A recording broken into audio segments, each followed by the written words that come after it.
Chapter 20. It felt good to walk in the shade of the two oak trees. Stanley wondered if this was how a condemned man felt on his way to the electric chair, appreciating all of the good things in life for the last time.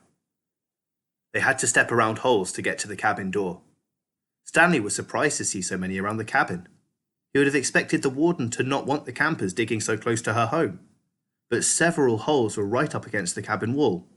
The holes were closer together here as well, and were of different shapes and sizes.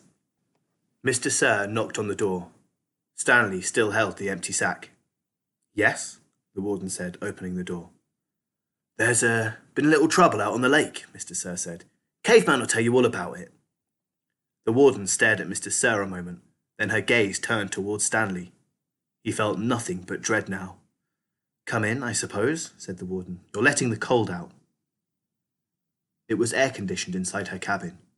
The television was going. She picked up the remote and turned it off. She sat down on a canvas chair. She was barefoot and wearing shorts. Her legs were as freckled as her face and arms. "So, what is it you have to tell me?" Stanley took a breath to steady himself.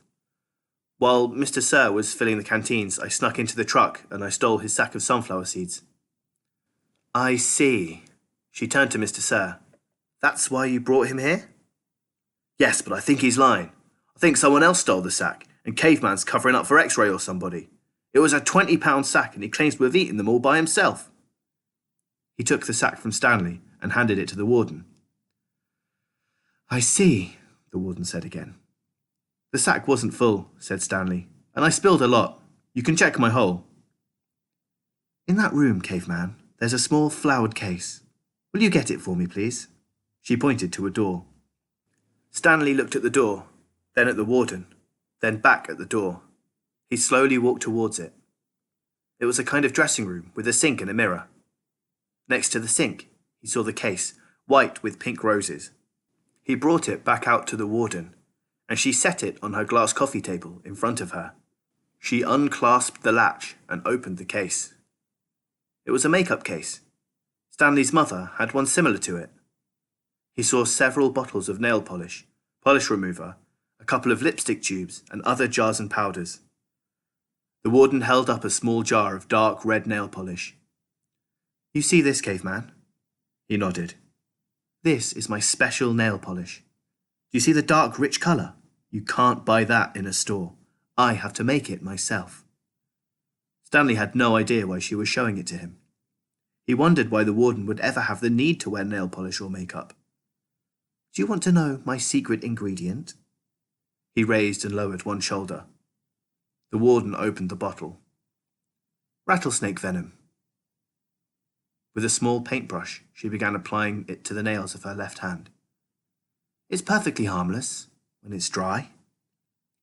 She finished her left hand. She waved it in the air for a few seconds, then began painting the nails on her right hand. "It's only toxic while it's wet." She finished painting her nails, then stood up. She reached over and touched Stanley's face with her fingers. She ran her sharp, wet nails very gently down his cheek. He felt his skin tingle. The nail on her pinky had just barely touched the wound behind his ear. A sharp sting of pain caused him to jump back. The warden turned to face Mr. Sir, who was sitting on the fireplace hearth. "So you think he stole your sunflower seeds?" "No, he says he stole them, but I think it was—" She stepped towards him and struck him across the face. Mr. Sir stared at her.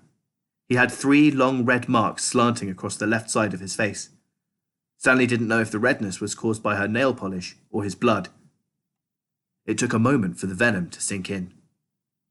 Suddenly, Mr. Sir screamed and clutched his face with both hands. He let himself fall over, rolling on the hearth and onto the rug. The warden spoke softly. "I don't especially care about your sunflower seeds." Mr. Sir moaned. "If you must know," said the warden, "I liked it better when you smoked." For a second, Mr. Sir's pain seemed to recede. He took several long, deep breaths. Then his head jerked violently, and he let out a shrill scream, worse than the one before. The warden turned to Stanley. "I suggest you go back to your hole now." Stanley started to go, but Mr. Sir lay in his way. Stanley could see the muscles on his face jump and twitch. His body writhed in agony. Stanley stepped carefully over him. "Is he—" "Excuse me?" said the warden. Stanley was too frightened to speak. "He's not going to die," the warden said. "Unfortunately for you." Chapter 21. It was a long walk back to his hole. Stanley looked out through the haze of heat and dirt at the other boys, lowering and raising their shovels. Group D was the farthest away. He realized that once again he would be digging long after everyone else had quit. He hoped he'd quit before Mr. Sir recovered. He didn't want to be out there alone with Mr. Sir. "He won't die," the warden had said, "unfortunately for you." Walking across the desolate wasteland, Stanley thought about his great-grandfather. Not the pig stealer, but the pig stealer's son, the one who was robbed by Kissing Kate Barlow. He tried to imagine how he must have felt after Kissing Kate had left him stranded in the desert. It probably wasn't a whole lot different from the way he himself felt now. Kate Barlow had left his great-grandfather to face the hot, barren desert. The warden had left Stanley to face Mr. Sir. Somehow his great-grandfather had survived for 17 days before he was rescued by a couple of rattlesnake hunters. He was insane when they found him. When he was asked how he had lived for so long, he said, "Found refuge on God's thumb." He spent nearly a month in hospital and ended up marrying one of the nurses. Nobody ever knew what he meant by God's thumb, including himself. Stanley heard a twitching sound. He stopped, mid-step, with one foot still in the air. A rattlesnake lay coiled beneath his foot. Its tail was pointed up, rattling. Stanley backed his leg away, then turned and ran. The rattlesnake didn't chase after him. It had rattled its tail to warn him to stay away. Thanks for the warning," Stanley whispered as his heart pounded. The rattlesnake would be a lot more dangerous if it didn't have a rattle. "Hey, caveman," called Armpit. "You're still alive." "What did the warden say?" asked X-Ray. "What'd you tell her?" asked Magnet. "I told her I stole the seeds," said Stanley. "Good going," said Magnet.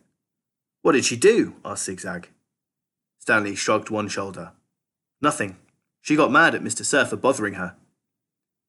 He didn't feel like going into details. If he didn't talk about it, then maybe it didn't happen. He went over to his hole, and to his surprise, it was nearly finished. He stared at it amazed. It didn't make sense. Or perhaps it did. He smiled. Since he had taken the blame for the sunflower seeds, he realized, the other boys had dug his hole for him.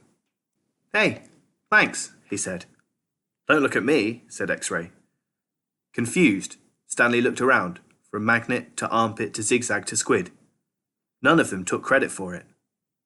Then he turned to Zero, who had been quietly digging in his hole since Stanley's return.